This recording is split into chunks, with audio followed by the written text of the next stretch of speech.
आज मंत्रिपरिषद ने 27 एजेंडों पे अपना निर्णय लिया है। 27 सबसे पहला है कि जो जल जीवन हरियाली अभियान है 27।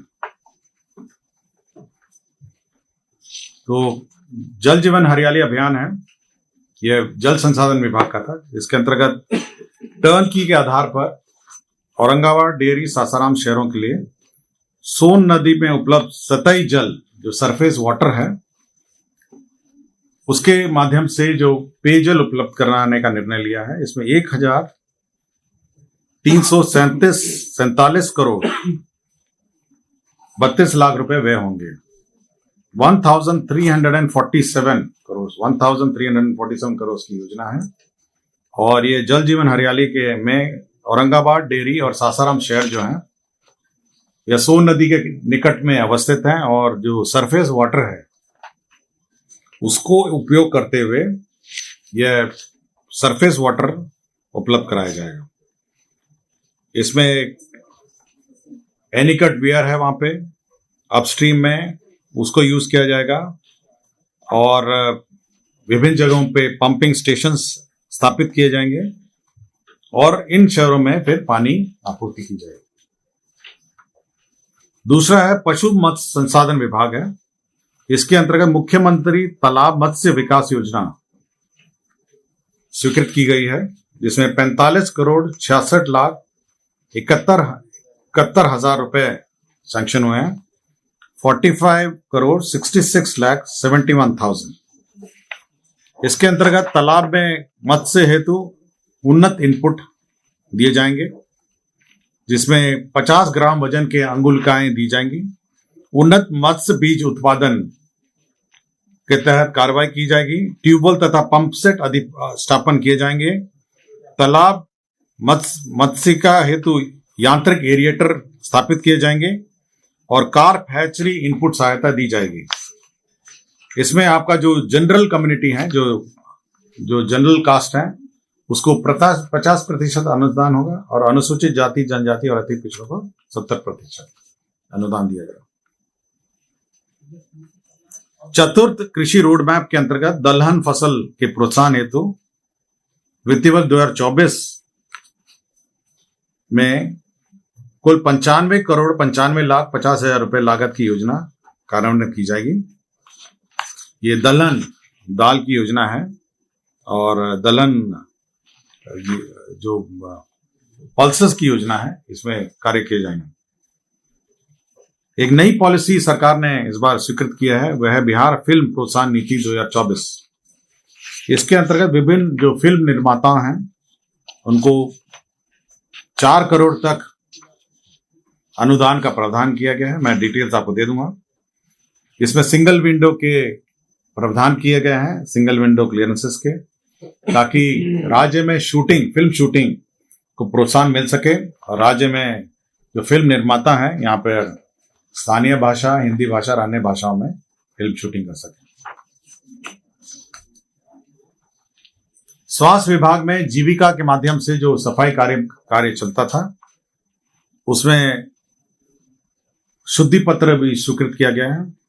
इसमें जीविका को 1 रुपये 20 पैसा प्रति वर्ग मीटर प्रति माह अंकित हो गया था। इसको संशोधित करते हुए 1 रुपये 20 पैसा प्रति वर्ग मीटर प्रति दिन इसका करेक्शन किया गया है। तो हर जो जीविका ग्रुप हैं जो अस्पताल परिसर में सफाई करेंगी, वो 1 रुपये 20 पैसा प्रति वर्ग मीटर प्रति दिन उनको भुगतान किया जाएगा।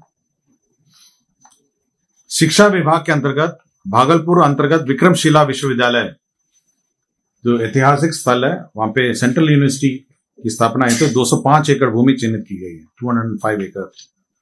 और इसके लिए जो लैंड एक्विजिशन का कॉस्ट है वह 87 करोड़ 99 लाख 81 हजार 355 रुपए इसमें निहित है। तो लैंड एक्विजिशन एक सेंट्रल यूनिवर्सिटी भी बनेगी। पहले ही आपको जानकारी हो, 2 सेंट्रल यूनिवर्सिटीज हैं, एक गया में है, एक मोतिहारी में है। तो ये तीसरा सेंट्रल यूनिवर्सिटी जो है ये विक्रमशिला विश्वविद्यालय जो ऐतिहासिक स्थल है उसी के समीप एक केंद्र विश्वविद्यालय की स्थापना की जाएगी। अल्पसंख्यक आवासीय विद्यालय 3 जगह स्थापना का निर्णय लिया गया है। सबसे पहला है जमुई में अंचल खैरा में, इसमें 55,91,67,000 रुपए की प्रशासनिक स्वीकृति दी है। दूसरा नालंदा जिला अंतर्गत बिहार शरीफ में 56,61,03,000 रुपए की प्रशासनिक स्वीकृति। और तीसरा कैमूर जिला के अंतर्गत चैनपुर में 98,17,99,000 रुपए। तो 3 जगह का है, पहला है जमुई में अंचल खैरा में, दूसरा नालंदा जिला अंतर्गत बिहार शरीफ, और तीसरा कैमूर जिला अंतर्गत चैनपुर में। तो 3 जो अल्पसंख्यक विद्यालय हैं, आवासीय विद्यालय, उसकी स्वीकृति दी गई। राज्य सरकार ने बिहार जिला परिषद के भू संपदा लीज नीति का भी घोषणा की है। भू संपदा का मतलब है कि जो जिला परिषद आज के दिन में बहुत सारी जमीनें उसके पास उपस्थित उसके पास है, उसका बंदोबस्ती का जो नीति है उसकी स्वीकृति दी गई। अभी कोई नीति नहीं थी, लोग अपने मर्जी से, जिला परिषद अपने अपने सुविधा अनुसार इसकी बंदोबस्ती करते थे। अभी नीति ये है कि जो कृषि भूमि है, अगर कृषि भूमि देना है 5 साल के लिए तो वह बाजार मूल्य में दिया जाएगा और ये जिला परिषद निर्णय लेगी। और जो लॉन्ग टर्म लीज है 30 साल या 60 साल का, अगर लॉन्ग टर्म लीज दिया जाना होगा तो जिला परिषद को पहले राज्य सरकार की अनुमति लेनी होगी, उसके बाद वो लॉन्ग टर्म लीज कर सकेंगे। राज्य में 3 खनिज ब्लॉक का नीलामी का निर्णय लिया गया है। 3 खनिज ब्लॉक है, मैं तीनों का बता देता हूं। एक आपका जमुई में मजोस में मैग्नेटाइट आयरन ओर का है, और भंटा मैग्नेसाइट है, ये जमुई में है, और भोरा कटरा लाइमस्टोन ये रोहतास में है। तो 3 जो लाइमस्टोन का ब्लॉक है इसकी नीलामी होनी है, तो इसकी रिजर्व जमा सरकार ने निर्धारित की गई है। जो जमुई में है मैग्नेटाइट आयरन ओर है, उसका 3,817 करोड़ है। भंटा मैग्नेटाइट है जमुई में, इसका 511 करोड़ है, और लाइमस्टोन का जो रोहतास में है 1,761 करोड़ है। तो 3 जो खनिज ब्लॉक है, राज्य सरकार इसको ऑक्शन करने वाली है, और इसी का जो रिजर्व जमा है उसकी स्वीकृति दी है। सूचना एवं जनसंपर्क का एक संलेख था जिसमें बिहार वेब मीडिया नियमावली 2021 की स्वीकृति है। यह पहले ही स्वीकृत हुआ था, बिहार वेब मीडिया नियमावली। केवल किस स्थिति से यह अधिसूचित होगा और किस स्थिति से लागू होगा यह स्पष्ट नहीं था। तो बिहार वेब मीडिया नियमावली जो है 2021 जो है संशोधन नियमावली, वो जिस दिन अधिसूचित होगी उसी दिन से लागू होगा। केवल डेट का घोषणा है, अन्यथा यह ऑलरेडी स्वीकृत योजना है। गर्दनी बाग में जजेस कॉलोनी, जजेस इंक्लेव के लिए 75 करोड़ 86 लाख रुपए मात्र की योजना स्वीकृत की गई है। इसमें पटना उच्च न्यायालय के माननीय न्यायाधीशों के लिए 20 आवासों के लिए स्वीकृत किया है। ये जजेस इंक्लेव होगा और ये गर्दनी बाग में स्थित होगा। नालंदा में जो अंतर्राष्ट्रीय खेल अकादमी है और अंतर्राष्ट्रीय मानक में क्रिकेट स्टेडियम है, उसके लिए 81 पदों का सृजन किया गया है, और इसमें डायरेक्टर, एकेडमी के डायरेक्टर हैं और बाकी सभी पद हैं। तो 81 पदों का सृजन किया गया है। शहरी क्षेत्रों में जो निर्माण किए जाने हैं, शहरी क्षेत्र में छोटे मोटे काम रहते हैं, नली है, गली है और अन्य सभी काम हैं जो महत्वपूर्ण काम है, उसके लिए एक नई योजना ये स्वीकृत कैबिनेट ने की है। इसका नाम है मुख्यमंत्री समग्र शहरी विकास योजना। ये 2024 से ये शुरू होगी, 2025, और ये प्रभारी मंत्री जो जिले के प्रभारी मंत्री हैं उनके अध्यक्षता में एक कमेटी है, और वह तय करेगी कि योजना का जो प्राथमिकता है वो तय करेगी, और उसके बाद उस योजना का स्वीकृत होगा। तो केवल योजना की स्वीकृति है, और बाकी बाद में आवंटन है और अन्य जो राशि है उसका तय किया जाएगा। इसमें जो सड़कों का चयन है, सड़कें बनानी है, गली बनानी है, नागरिक सुविधा है, डिवाइडर है, पौधे हैं, पार्किंग स्थल है, पैदल यात्रियों का है, नालों का चयन है। तो जितने भी जो शहरी क्षेत्र में राज्य सरकार अपने निधि से करना चाह रही है उसके लिए योजना स्वीकृत है। बिहार राज्य खेल प्राधिकरण में जो स्पोर्ट्स अथॉरिटी है उसमें 301 पदों का सृजन है। यह भी एक परिवहन विभाग का एक संलेख था जिसमें BH सीरीज जो भारत सीरीज की गाड़ियां हैं उसमें एक मुश्त 14 वर्षों के लिए रोड टैक्स लेने के लिए निर्णय लिया गया है, जिसमें नियम 47, 48, 50, 51, 54 और को अमेंड करते हुए एक मुश्त 14 वर्षों के लिए टैक्स वसूली का निर्णय लिया। स्वास्थ्य विभाग में माननीय न्यायालय के आदेश के आलोक में जो सर्जरी के अंतर्गत अनुशंसित अभ्यर्थियों को सहायक प्राध्यापक के पद में नियुक्ति किया जाना था, उसमें पद सृजित किए गए अतिरिक्त पद और 4 डॉक्टर को नियुक्ति करने का निर्णय लिया गया। डॉक्टर मनोज कुमार गुप्ता हैं, डॉक्टर जावेद अख्तर हैं, डॉक्टर मनोज कुमार साव हैं, डॉक्टर रजनीश चंद्रा। तो न्यायालय के आदेश को अनुपालन के लिए हैं।